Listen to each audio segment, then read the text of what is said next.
Buenos días. Quisiera agradecer la invitación para venir a hacer unas reflexiones a propósito de este acto en el cual se lanzan algunos de los documentos de Piensa. Creo que es un momento bien importante, ya lo decían algunos, pero con la dificultad de que estamos a fin de año, y en ese sentido les pido mis excusas por estar hablando de estas cosas cuando todos estamos pensando en natillas, buñuelos, pero vamos a tratar de hacer una reflexión lo más rápido posible. Creo que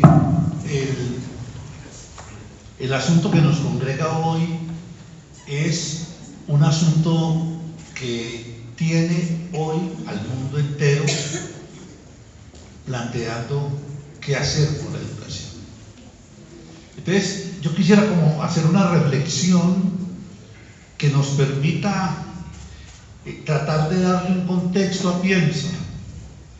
Y en ese sentido quiero agradecer al profesor Caicedo, a Henry, al secretario, a Piedad, que siempre estuvieron atentos a pedirle un poco con la experiencia que tengo, algunos aportes, algunas lecturas, para hacer algunas anotaciones al texto.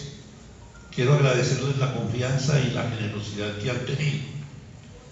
En ese sentido, puedo decir que fui un interlocutor de parte del proceso, y un interlocutor en unos tiempos muy difíciles, porque hay que decirlo claramente, el mundo no sabe qué hacer con la educación. Y el mundo no sabe qué hacer con la educación por una razón poderosísima, porque mientras la escuela se constituyó en la sociedad moderna y se constituyó para dar respuesta a unas necesidades sociales, y esas necesidades sociales fueron la primera revolución industrial, que fue la del vapor, hacia 1730, 1740, para darle respuesta en forma a la segunda revolución industrial, que fue la de la electricidad, 1860. Y la escuela se desarrolla para convertirse en un factor que organice la sociedad. Y la escuela y la educación siempre han sido tan importantes, que cuando se desarrolla la Revolución Francesa, se plantea que había que crear la escuela, y la escuela pública, porque era la única manera de garantizar la igualdad humana, y era la única posible de garantizar que esa igualdad acabara el mundo que se había construido en torno a castas y a orígenes de sangre. O sea, la escuela ha sido el factor de democratización más importante de la humanidad. Y eso no se nos puede olvidar a los que somos educadores. Porque si se nos olvida a los que somos educadores, se nos va a olvidar que la escuela ha sido hecho siempre en medio de contradicciones. Una anécdota muy bella, cuando se constituye la escuela pública, año 1792, en las discusiones de abril en la Asamblea Francesa, Condorcet,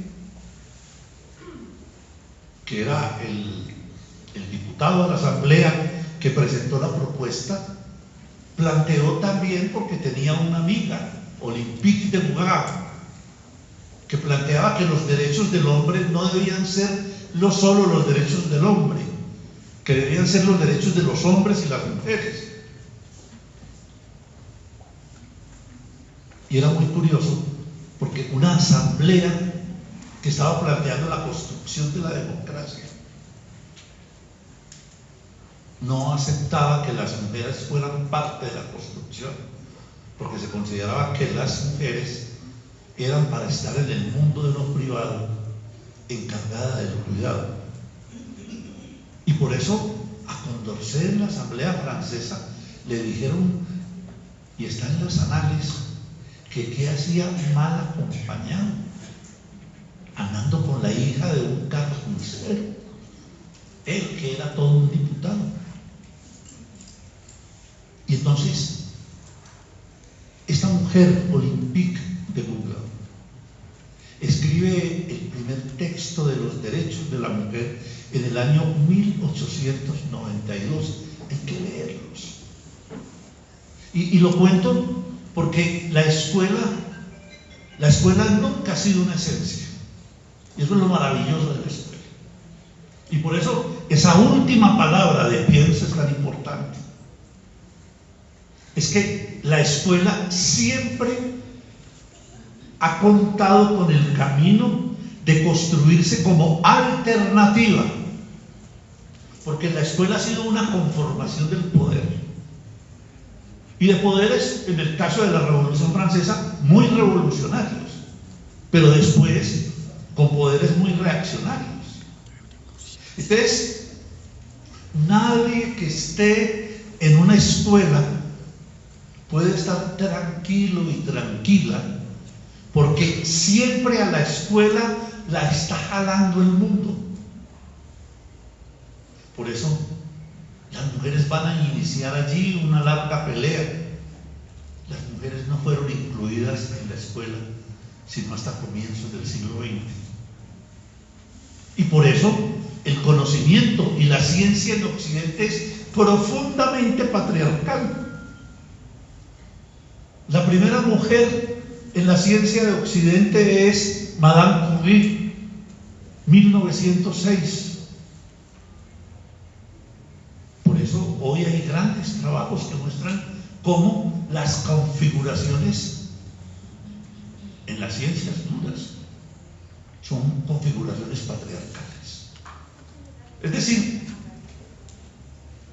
esa escuela siempre ha sido un lugar efervesciente, un lugar que al interior de ella la sociedad le pide lo nuevo. La escuela nunca ha sido tranquila. La escuela ha sido el lugar donde se recicla, donde se hace el crisol de la construcción de la sociedad. Y por eso el momento que estamos viviendo es tan importante.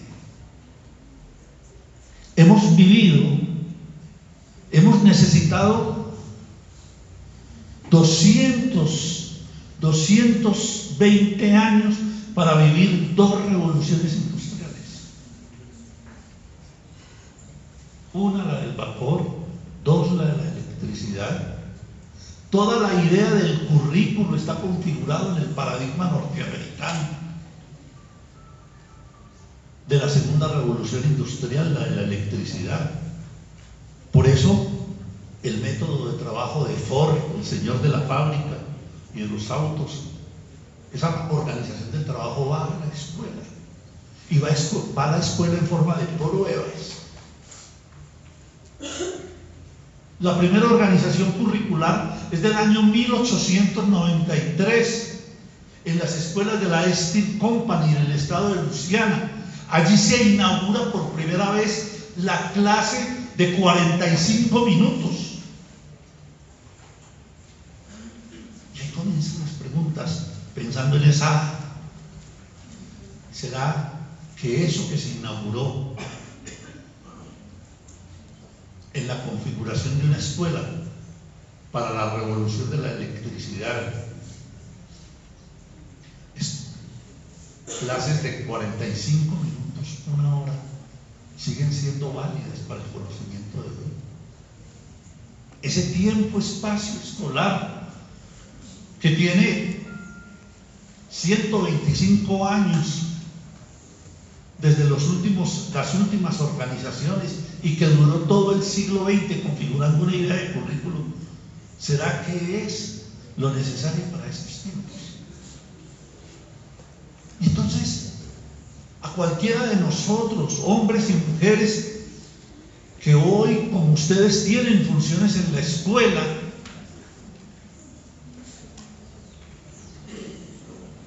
nos ha pasado dos cosas. Hemos vivido en 40 años 2 revoluciones industriales. Una que comenzó a finales del 70, que fue la revolución de la microelectrónica, que tuvo a su interior 5 revoluciones tecnológicas: la de la transistorización, la de los rayos catódicos que dan origen a la imagen, la de la informática, la de la telemática y la de la biotecnología. Pero nos tocó comenzar a arreglar la escuela. Era un cambio profundo, imagínense, no habían sucedido sino 2 revoluciones industriales antes. Nos toma el 70 y el 80, y entonces hay que construir una escuela para la revolución industrial, para la tercera. Y entonces Estados Unidos monta un grupo de sabios en el año 1981 y se hace la pregunta: ¿qué escuela necesitamos construir? ¿Qué educación necesitamos construir? Con una pregunta pequeña, que Japón nos está superando. En ese momento era Japón. Y entonces esa comisión escribe un texto que es muy importante para los que trabajamos la escuela, y es un texto que se llama Una nación en riesgo. Y ese texto de la nación en riesgo es entregada a la Comisión de la Calidad de la Educación en Estados Unidos, y en el año 1983 entrega un documento que se llama La calidad de la educación para tiempos de globalización. Y entonces allí plantean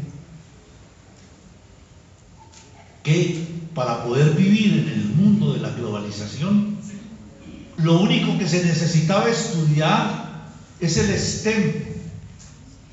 Es el acrónimo en inglés de S, ciencias naturales; T, tecnología; E, ingeniería, porque es la nueva manera del conocimiento que se aplica;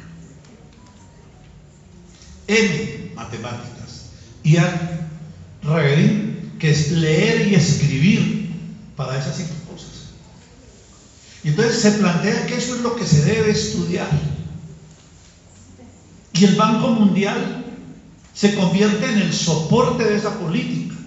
El Banco Mundial no estaba dedicado a educación.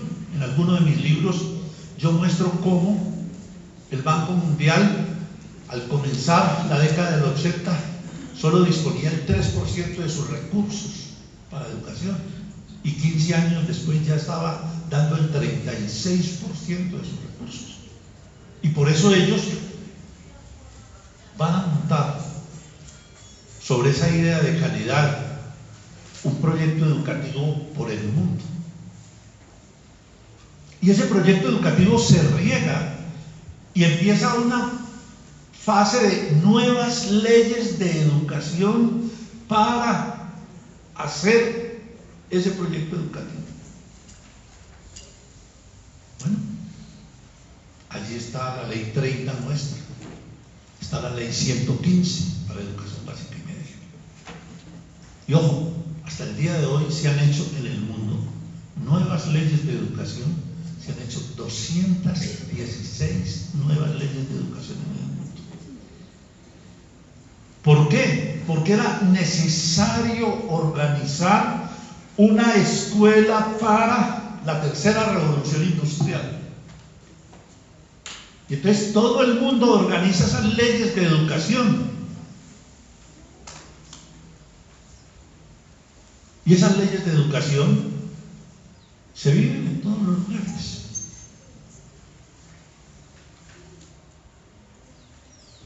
Y en Estados Unidos se inicia un proceso que comienza a ser replicado por el mundo. Antes existía el Programa Internacional de Evaluación de Educación, que se llamaban las TIMSS, pero luego esa función le pasa a la OCDE, porque la OSDE se convierte en el tanque de pensamiento para esa política del capitalismo globalizado. Y aparecen las pruebas PISA. Pero la OCDE existía desde el 60, porque la OCDE fue una creación para ver cómo se reorganizaba Europa con la reconstrucción del Plan Marshall. Entonces miren que aquí comienza el terreno pantanoso para nosotros, y en donde entra una experiencia como piensa. En la década del 80 aparecen claramente luego dos líneas claras de hacer educación: la mirada norteamericana y la mirada finlandesa. ¿Y Finlandia qué hace en el 80? Mientras Estados Unidos define que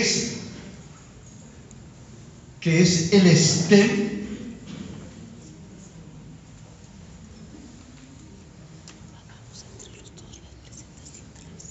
Finlandia decide preguntarse cuál es nuestro proyecto de nación para el cambio que viene.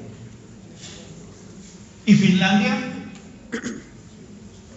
tiene una empresa que es maderera en el 70, se llama Nokia, y lo que deciden es que es para abrirse a esa tercera revolución industrial. Finlandia debe construir en Nokia, que es una empresa que cubre todo lo de maderas, todo lo de carbono, todo lo de agua, deben construirle una patica más, y es la patica de la microelectrónica, pero la integran al país. Y entonces los finlandeses se preguntan: ¿qué educación necesitamos para? ¿Qué educación necesitamos para ese proyecto de país? Porque ellos van a decir: nosotros no podemos construirnos como el modelo que está proponiendo el Banco Mundial para el mundo. Entonces ellos piensan la educación y dicen: el factor fundamental de la sociedad es la educación. Entonces discuten qué educación quieren y hacen una gran reforma de la educación, y obligan a un cambio en la formación de los maestros y las maestras. La profesión más difícil para acceder a la universidad va a ser la de maestro. Porque ellos van a decir: en este mundo que se constituye, el del conocimiento, el de la tecnología, el de las revoluciones, el maestro y la maestra van a ser los profesionales más importantes de esta sociedad, porque se van a encargar de los niños que nos habrán de conducir a este país mucho más allá de esa revolución industrial, a construir el proyecto de nación que tenemos. Y ya sabemos las consecuencias. Nunca Finlandia, en las pruebas PISA, nunca salieron de los 8 primeros lugares en todas las pruebas que se hacen. Y cuando uno les pregunta a ellos dicen: nosotros nunca nos hemos preocupado por la evaluación. Nos hemos preocupado por tener claro el proyecto de nación, el proyecto educativo para esa nación, y la persona que se encarga desde la educación de gestionar. Consecuencia, en Finlandia se consideró al maestro y a la maestra el personaje más importante de la sociedad. Hoy un maestro finlandés gana entre $5.000 y $8.000 y gana más que un médico, porque pasó a ser el personaje más importante en la sociedad. Y coloco Finlandia porque a veces en estas discusiones con la prueba PISA hay que decirles a alguno: bájenle a lo que ustedes están midiendo y están pensando ahí. Porque los finlandeses, y yo me los he encontrado en muchos seminarios, ellos dicen: sabemos que nos invitan a este seminario porque somos una de las mejores educaciones del mundo, pero les queremos decir que nosotros no evaluamos como ustedes evalúan. Y nosotros no nos preocupamos por evaluar, nos preocupamos por tener claro siempre que todo maestro, toda maestra tenga claro el proyecto de nación y el proyecto de ser humano. Y eso es lo que le pedimos que vaya al proyecto escolar y al proyecto educativo. Abreviando, esta humanidad cambió muy rápido, muy rápido. En el 2008, solo 30 años después, comenzamos a vivir la cuarta revolución productiva. Cuarta revolución productiva. Y esa cuarta revolución productiva es la del trabajo inmaterial, la de la información, la de los sistemas artificiales. Y entonces, otra vez se pide un cambio en educación. Y es necesario adecuar ese cambio en educación. Y ahí, en medio de esa revolución, hay una señora que yo siempre recomiendo que lean, y más los directivos docentes, la señora Diana Ravitch, que fue la gran arquitecta. Ella estuvo en el 86 en la primera ley de educación norteamericana. Ella diseñó los estándares y las competencias en el 92 con Clinton. Ella hizo la Ley Nacional de Educación de 1985, fue la del 95 en Estados Unidos, fue la gran arquitecta. Luego preparó los materiales que van a terminar con la ley Ningún Niño Dejado Atrás, que es la misma ley 715 nuestra. Y en el año 2010, en ese trance entre tercera y cuarta revolución industrial, la señora Ravitch escribe un texto y dice que se llama ¿Por qué cambié de opinión? Por favor, cuando vuelvan a sus casas, el que no haya leído ese texto, hay que leérselo. Y hay que leérselo porque la señora Ravitch, que es la gran pensadora de la educación norteamericana, por 30 años dice que lo que están haciendo no está bien hecho. Les voy a dar, este es mi nuevo libro que debe estar saliendo ahora en enero. Voy a leerles una cita de la señora Diana Ravitch que nos sirve muy bien para darnos cuenta de qué es lo que ella está diciendo y está planteando en ese texto que les estoy mencionando sobre la educación y para dónde va la educación. Ella va a plantear, yo cuando trabajo con grupos de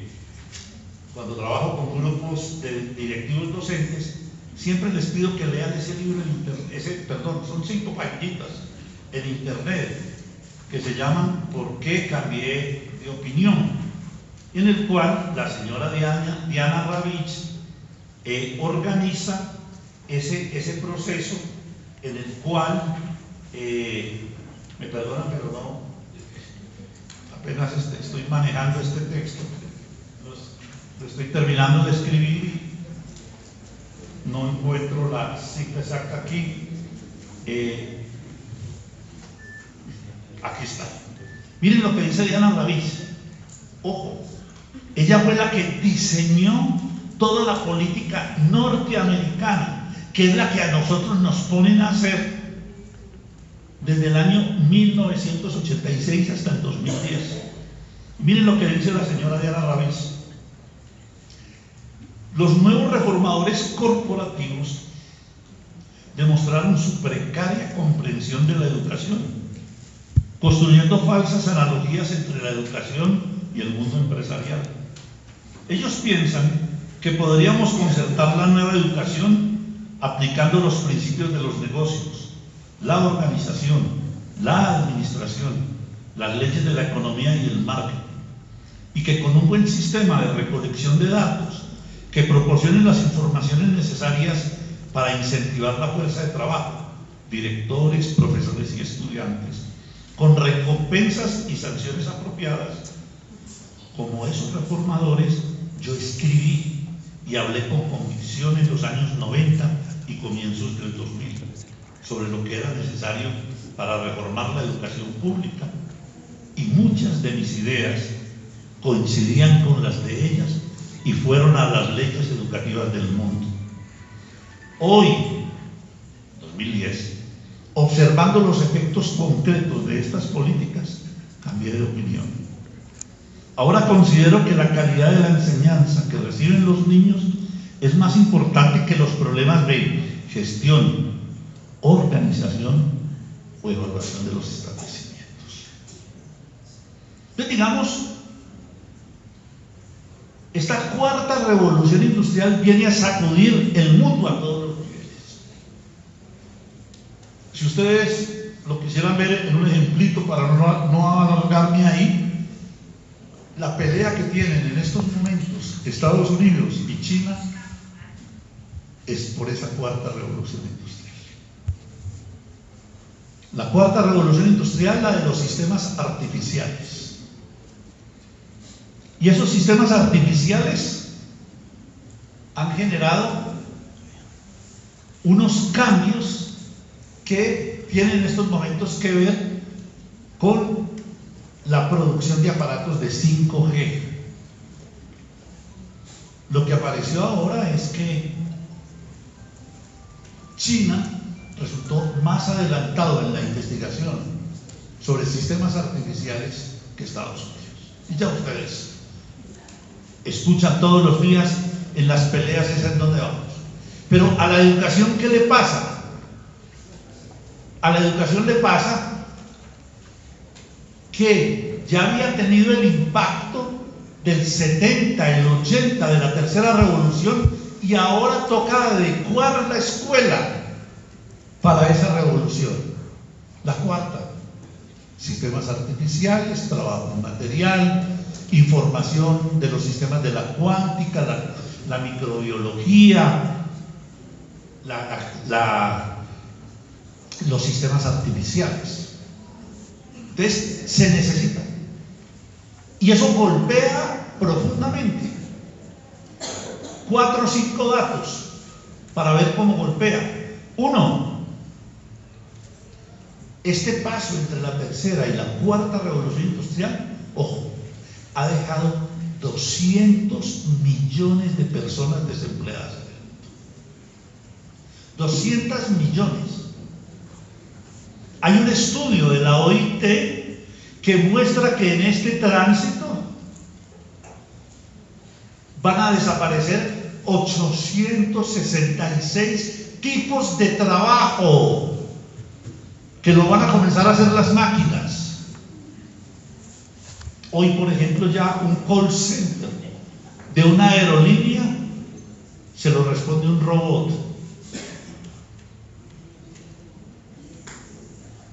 Un dato para darnos cuenta de eso: lo vimos en televisión hace 3 o 4 meses. En Corea diseñaron un robot que sirve al mismo tiempo 14 tazas de bebidas calientes. vieron muchos de ustedes la manifestación por las calles de Seúl de la gente que era ocupada para hacer estos en las cocinas de los restaurantes, diciendo que se estaban quedando sin trabajo, que lo estaban sacando, porque el robot ya estaba reemplazando. La cosa ha sido tan grave que la Organización Internacional del Trabajo, la OIT, ha nombrado una comisión que se llama El futuro del trabajo en el mundo, que está encabezada por el ministro, el que fue primer ministro de Suecia, y debe rendir el informe el año entrante. Esto genera una crisis en todo el mundo del trabajo impresionante. Y entonces, no solo pasa eso, sino que la educación, dos datos. Uno, hoy en Estados Unidos, de cada 20 graduados, 16 están saliendo a trabajar en cosas distintas a las profesiones que se graduaron. 16. Y aparece una cosa que llaman la McDonaldización del trabajo. Y es que mucha gente con título está yendo a trabajar a los McDonald's. Lo llaman McDonaldización del trabajo, a los Walmart. Entonces yo, un título muy elegante, un título que me costó mucho, pero no tengo trabajo. El estudio está hecho. Hoy, un chico que entra al primer grado, cuando salga en la universidad, ya el 65-70% de ellos va a tener que emplearse en profesiones que no existían cuando él ingresó a la escuela. Piensen por un minuto, todas y todos ustedes, porque estamos entre educadores. Entonces, ¿qué le enseño yo a un muchacho y a una muchacha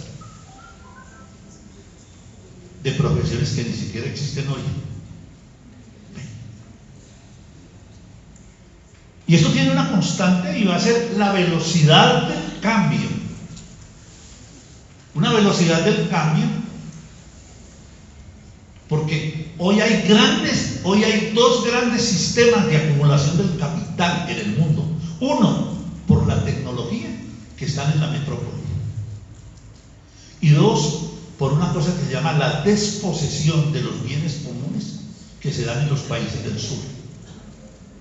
Y es la privatización del agua, es la privatización de los suelos, es la megaminería, es los hidrocarburos.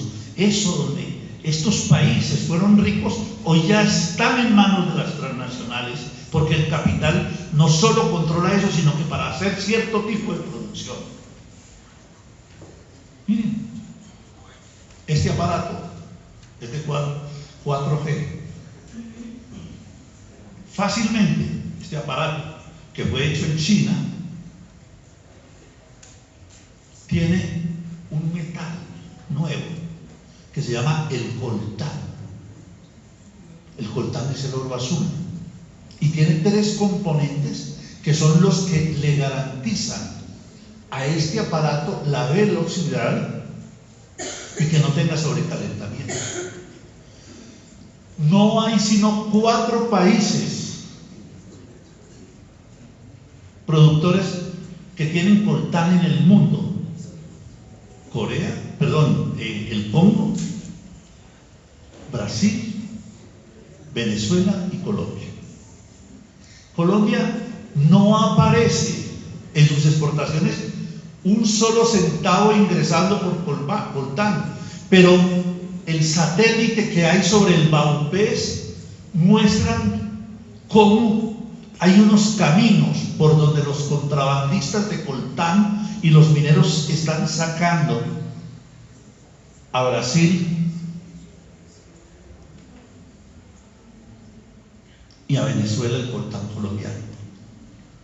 Fácilmente en este celular yo tengo coltán colombiano que no ha dejado 5 centavos y que ha ido y está sirviendo para construir. Es decir, este mundo cambió a una velocidad.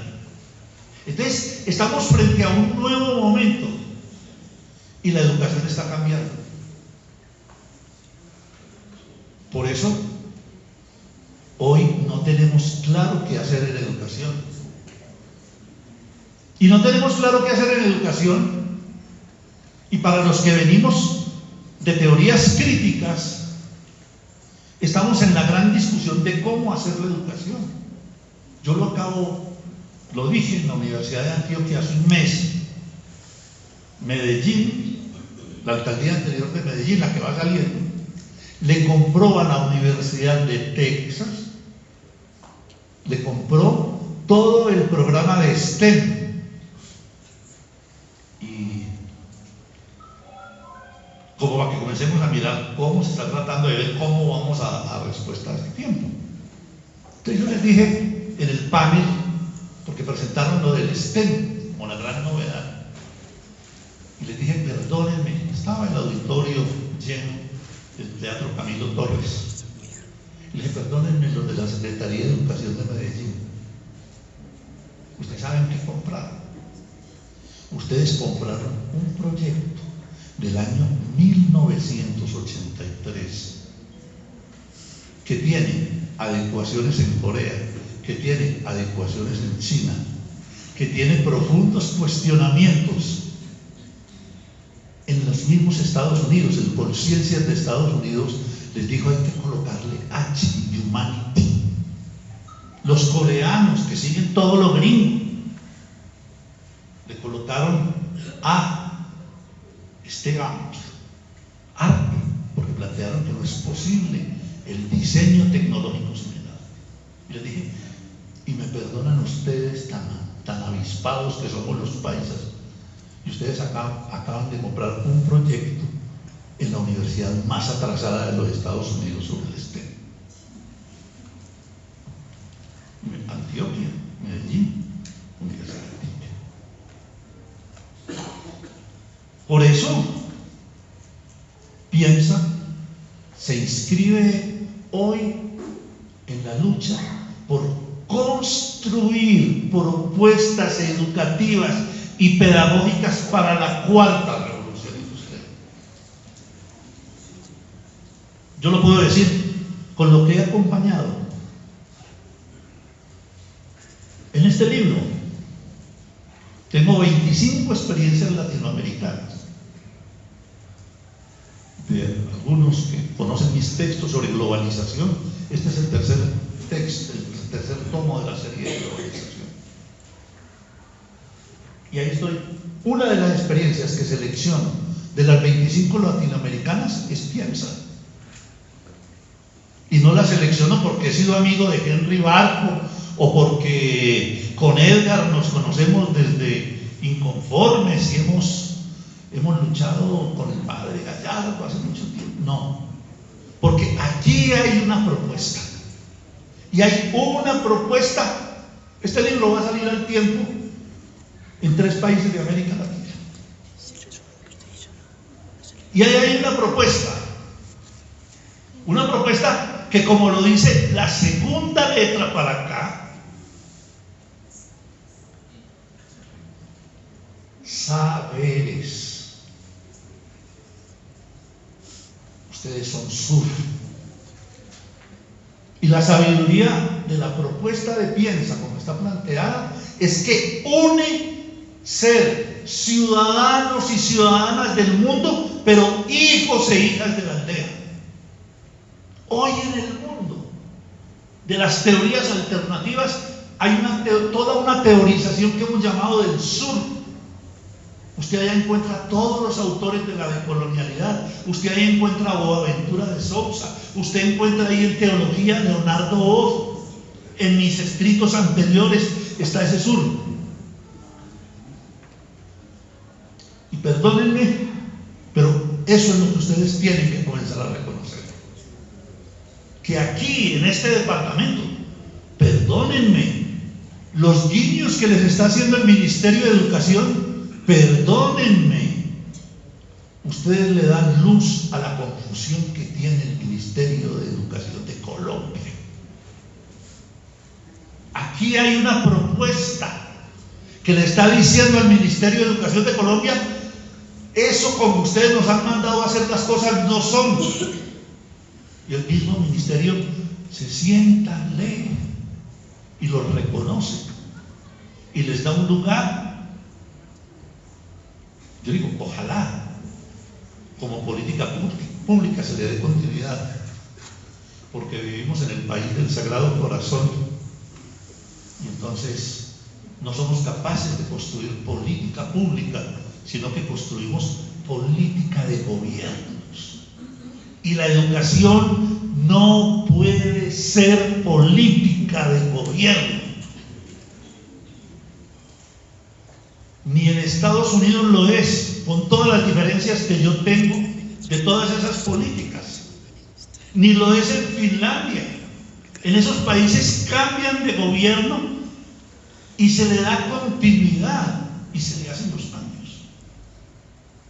Por eso, esas dos palabras,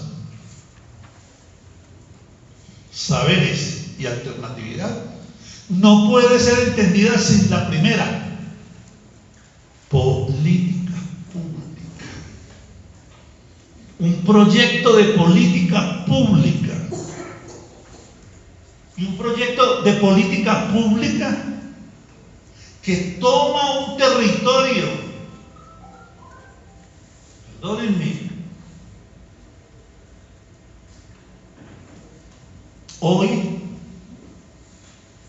el territorio es el nuevo lugar en el cual se construyen los procesos de la alternatividad para poder darle respuesta a las particularidades de los lugares.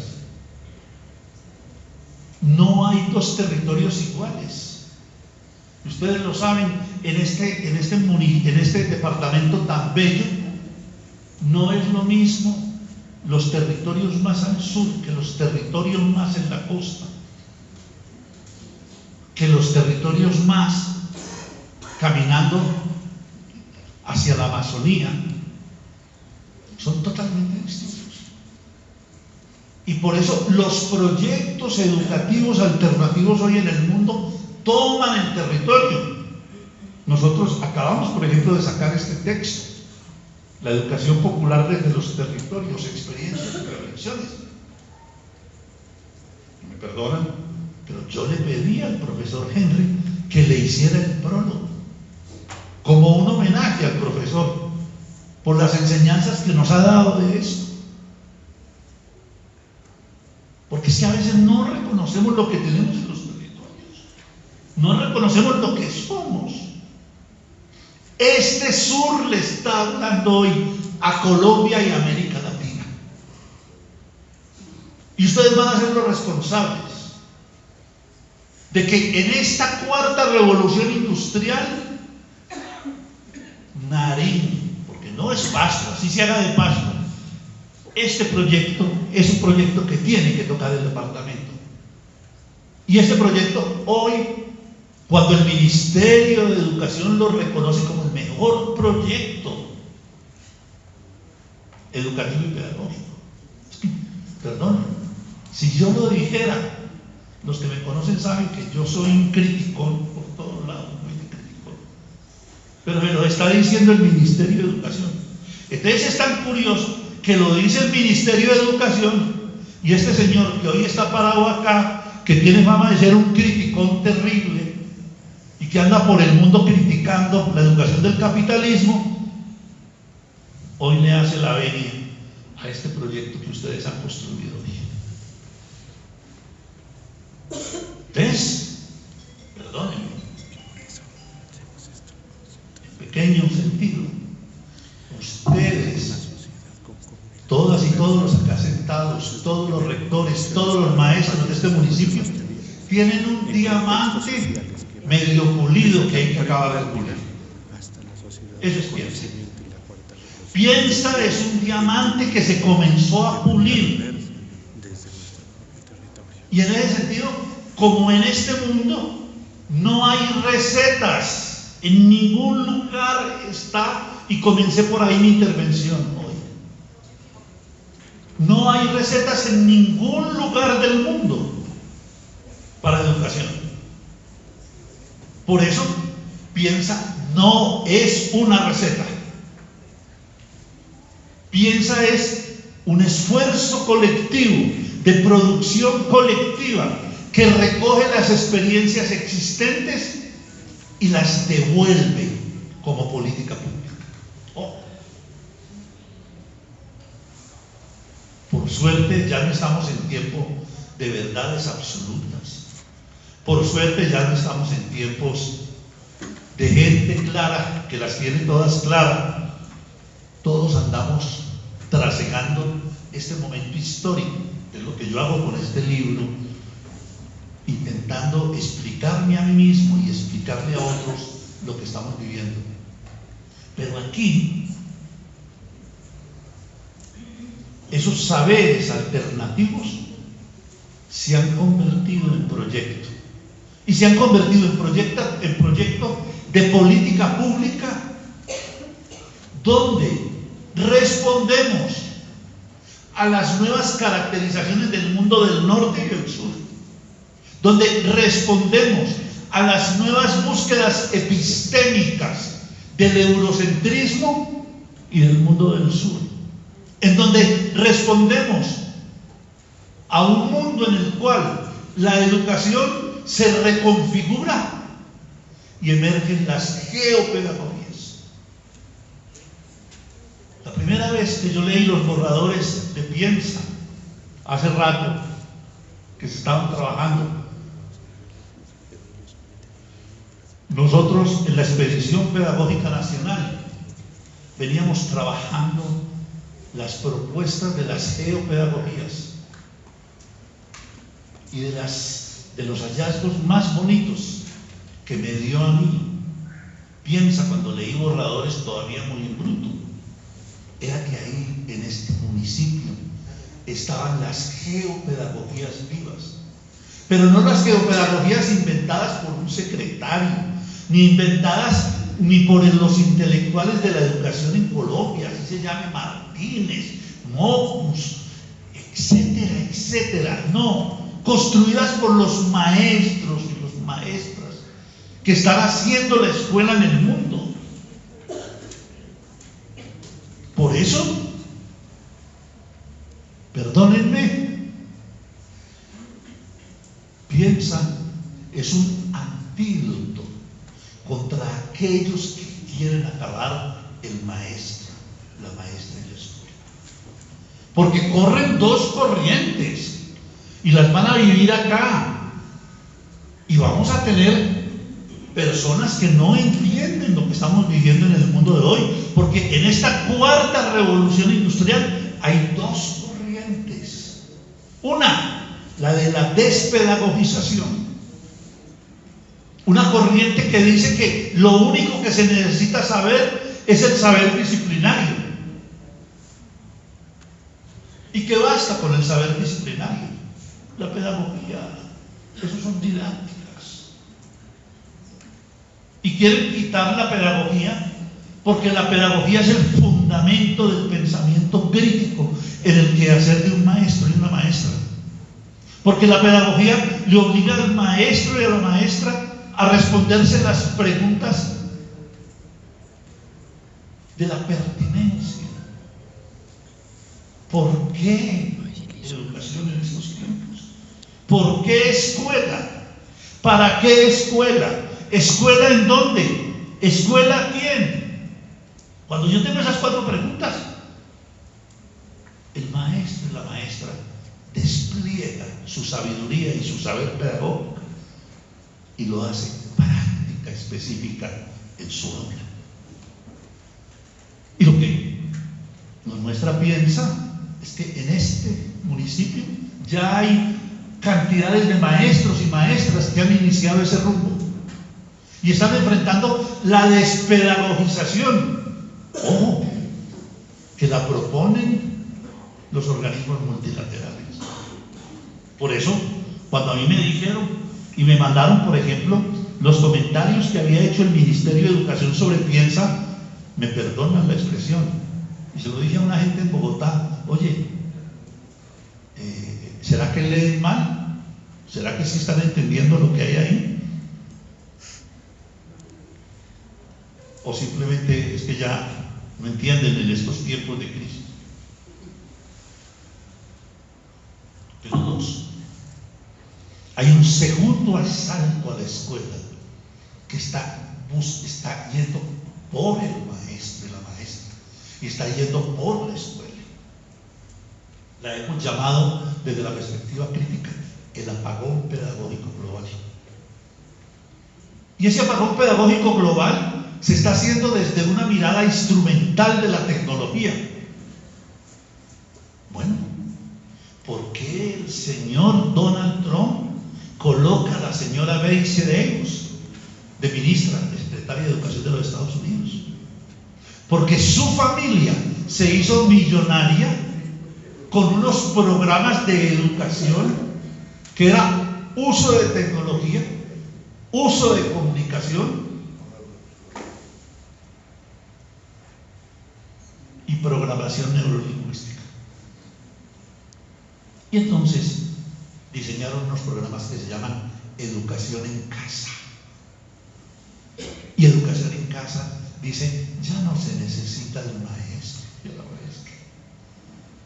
Un buen sistema informático, un buen sistema hardware, software, un buen sistema de soporte de contenidos. Sáquenos al maestro. Y tal vez en un tiempito no va a haber más escuela. Yo tengo que tener claro qué es lo que voy a hacer con la tecnología en la escuela. Tengo que tener claro todos estos nuevos fenómenos de inteligencia artificial, cómo van a enriquecer la educación. ¿Cuál es el papel del ser humano en la construcción de la escuela del siglo XXI en medio de la cuarta revolución industrial? Porque nosotros no nos podemos quedar aislados del mundo.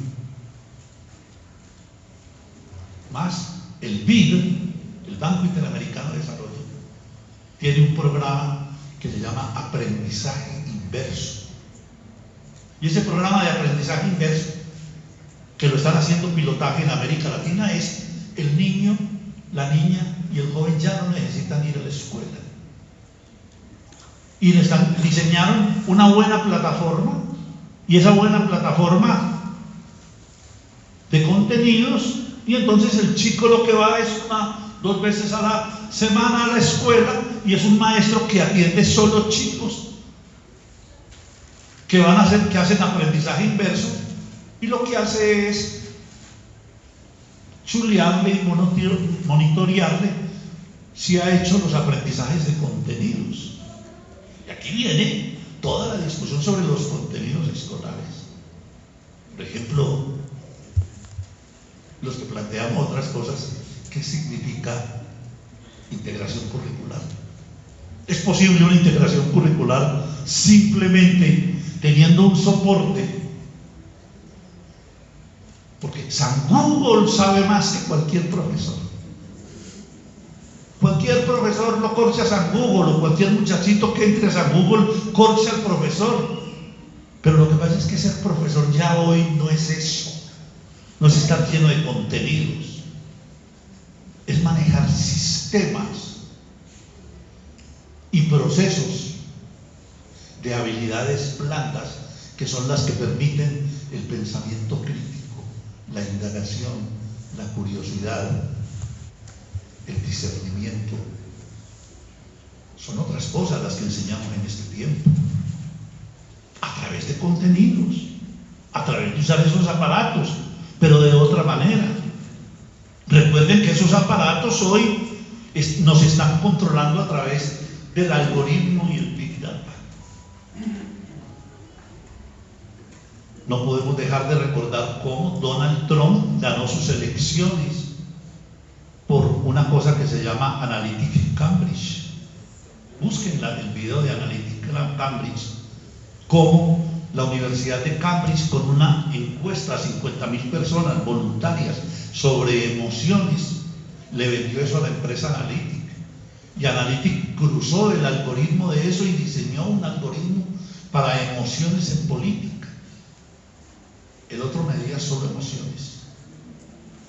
Lo cruza con la campaña de Trump, lo cruza con el Facebook de los Estados Unidos y le entrega una base de datos de 80 millones de personas susceptibles de ser influenciadas por el pensamiento de Donald Trump. El algoritmo se lo venden en la campaña de Trump. Con una semana de estar mandando mensajes, ya la base de datos era de 88 millones. ¿De dónde salieron los 8 millones? No dijeron una palabra. Colocaron esta cosita que nos gusta usar tanto en internet a nosotros y en las redes sociales. Es decir, hoy tenemos que aprender a leer el algoritmo, porque el asunto no es solo volver el celular un dispositivo tecnológico para la enseñanza, no, tiene que ser convertido en un mediador pedagógico. Estamos cambiando los sistemas. Entonces, para ir cerrando, piensa, no es una pomada que sirve para todas las educaciones, es simplemente un esfuerzo colectivo por dotar de política pública. Y por eso piensa no puede ser entendido como que va a ir a reemplazar a los PEI. Si a alguien se le ocurre eso, perdón, acabó a Piensa y perdió el año. Piensa es la orientación de la política pública para que cada PEI sea capaz de encontrar en Piensa un horizonte para rearticular su PEI para dar respuesta en tiempos de cuarta revolución industrial. Por eso, Piensa no es una fórmula a repetir, ni es tomar el libro primero y entonces repetir. No, creo que en estos tiempos, por suerte, estamos en un proceso de construcción permanente. Y esas cartillas es para iniciarlas y para transformarlas. Y que si hay que hacer otra publicación de cartillas, vengan enriquecidas con toda la sabiduría que le van a colocar los colegios y las instituciones educativas. Aquí hay cosas maravillosas, maravillosas. Por eso, Piensa es una hoja de ruta. Y es una hoja de ruta para construir política pública en educación. No es un nuevo dogma, no es una nueva cosa que debe ser entendida por todos y repetida por todos. Por suerte se acabó la época de la repetición, se acabó la época del discipulado. Ahora lo que somos sujetos autónomos. Por eso, Piensa, cuando se relacione con el PEI, nos va a permitir construir las comunidades educativas y pedagógicas para hacer la escuela del siglo XXI. Yo le decía en un debate que me tocó hacer de panelista a Óscar Sánchez, que fue secretario de Educación de Petro en Bogotá. Había un evento internacional con facultades de educación de toda América Latina, 1.500 personas. Y Óscar decía, en el panel que yo estaba, el gran logro de esta administración es que pasamos para formar a los maestros de 4.000 millones a 38.000 millones. Yo era el comentarista y comencé diciéndole, querido Oscar, con todo lo que te quiero y respeto, perdiste tu platica. Y perdiste tu platica porque le diste ese montón de plata a unas universidades que están en una crisis peor que la de la educación básica y media. Porque al menos los de la educación básica y media ya entendieron que tienen que cambiar. Y vos lo que hiciste ahí fue beneficiar a un montón de universidades. No les exigiste ningún cambio. Y están malformando a los maestros en un mundo que ya no es. Hay que exigirle a las universidades que cambien para que den respuesta a estos tiempos.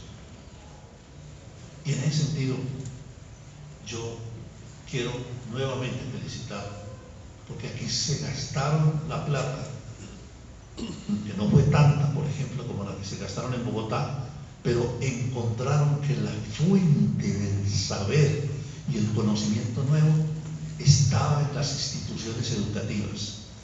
No estaba en las cabezas de los ilustres, de los ilustrados, de los que escribimos libros, no.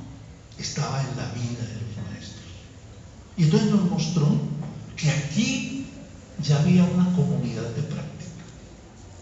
Y esa comunidad de práctica está constituida por una infinidad de maestros y maestras que están haciendo cosas para poder darle respuesta.